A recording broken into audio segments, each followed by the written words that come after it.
sen bilan umra safariga birga borsak. Madinaga qo'ndik. Hayajondan yuraklar tez-tez urib, muborak zaminga birga keldik. Rasulimizga salomlar berdik, duolar qildik. Keyin esa labbay Allohim labbay deya istig'for va tavba bilan Makka tomon yo'l oldik.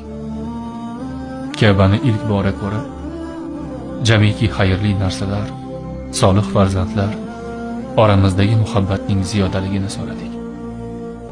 Endi yana ham tasavvur qil.